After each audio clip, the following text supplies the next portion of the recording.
You have to build the quality of home and the brand that you want to represent. Some contractors might be annoyed of me. They might be saying you're too nitpicky. You have all these small details that you're working on. Hey, that's the reality of the game. If you don't want to work with me, that's fine. There's a price that I'm willing to pay you. I'm not going to drop my standards. Let's just say a contractor is willing to work for $9,000 and have a guy for 9,500. Typically, if the contractor for 10K that I know is going to do a good job, I'll stick with him. But let's just say it's $3,000 difference. First, what I'll do is I'll contact the owner and I'll say, listen, here's exactly what I'm looking for. And I'll go through the whole job with him. I'll say, these are issues I've had in the past. These are things I'm going to be looking at. Make sure that we're doing this and this done right. If they agree to those things, obviously I want to save 3, 4K if I can, just like anybody else. That's not cheap. That's called being a builder. You want to make sure you're making a profit. He doesn't have to agree to the job. He doesn't have to agree to the estimate. It's up to him. No one else is going to be looking at the quality as much as you are. The guys are in there. They're trying to get in and get out and move on to the next job as quickly as they can. Obviously, the more jobs they can take on, the more money they're going to make.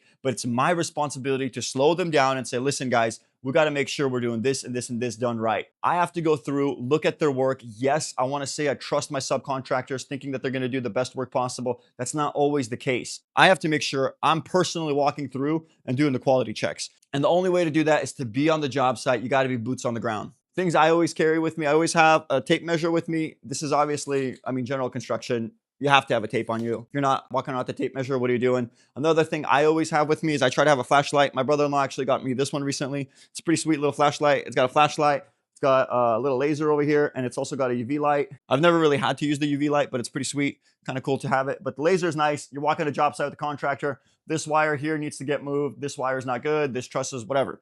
So you're just not pointing. And don't worry, you will get the hang of it more and more as you continue to build. Ultimately, where this comes down to is repair addendums. At the end of the job, at the final go around, before the customer takes the keys, they give you this giant list of repair addendums, all the things they want to get done before they take the keys and take on the loan and before you can get paid. This is where the quality control comes in and why it comes in, so that that list will be non-existent. You have to go through quality now as you're building up. That way, when you have multiple units, it becomes really hectic. If they're done poorly, you're going to have hundreds of line items on these repair addendums, and it's going to take you weeks and months to try to get them closed out. Contractors hate coming back to jobs that are done. That's why it's your job to make sure it's done right the first time around and making sure that everything is done to a quality where that repair addendum will be non-existent. These repair guys love to bash builders. They love to say how bad a quality they are. And honestly, oftentimes it's really true. Guys are not showing up. They're not doing quality control. They're maybe having too many jobs that they're running. They don't really care, or they're trusting their subs too much.